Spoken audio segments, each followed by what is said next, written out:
Once upon a time, there was a king. He ruled over a kingdom called Manchester. His name was Sir Alex, and for 26 years he led his people to victory after victory. They say nothing lasts forever, and in 2013 Ferguson hung up his crown. No one knew it then, but the kingdom would never be the same again. Today, Manchester United is a shadow of its former self. The glory days feel like a lifetime ago. The fans are tired of living in the past. So what happened? How did the Red Devils turn into this? We told you this was an epic story. If you think the plot is over, you haven't seen anything yet. To understand how the mighty fell, we must go back to the beginning. When the club was founded in 1878, no one could have predicted the journey that lay ahead. It started out as Newton Heath, a team formed by railway workers. There were ups and downs, promotions, relegations, until 1902, when they reached the First Division. The club was renamed Manchester United and moved to Old Trafford.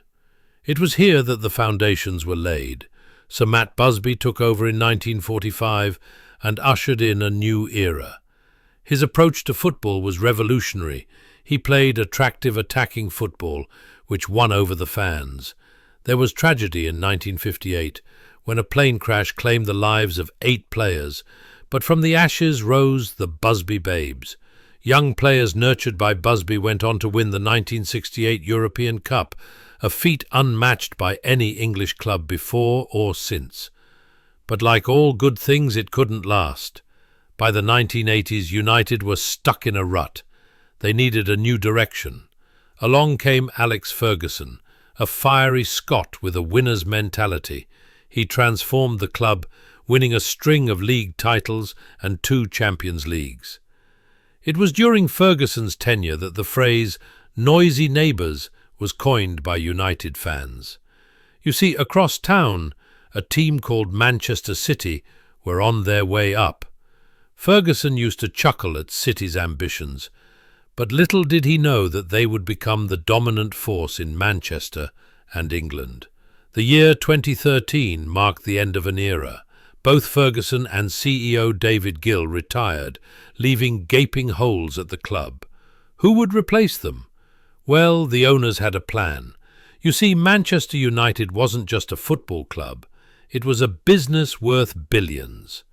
The idea was to replace Ferguson with an expert in numbers, a man who understood the balance sheets better than the beautiful game.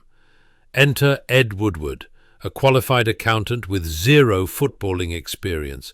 He poached David Moyes, the manager of Everton, thinking he was the next big thing. But Moyes struggled and was sacked within a year.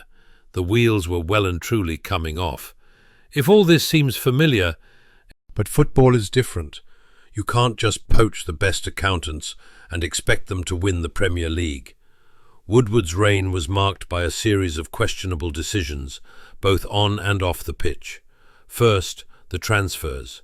United spent over £1.8 billion on big names like Angel Di Maria, Paul Pogba, Romelu Lukaku, Harry Maguire and Jadon Sancho, but only one of them, Marcus Rashford, can be considered a success.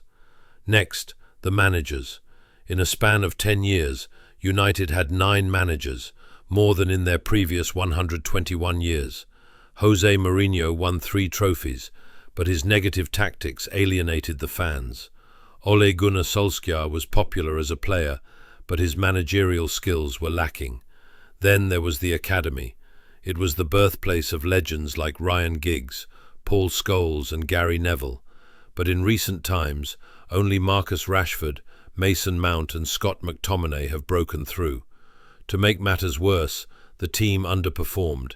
They didn't win a single trophy between 2017 and 2021. All this led to a backlash against the club's owners, the Glazers. They'd taken United private in 2005 in a controversial £787 million deal. Fans protested, calling it the day Manchester United died. but the Glazers stayed on, raking in millions. In 2021, they pushed the club into the European Super League, a breakaway competition aimed at boosting their profits.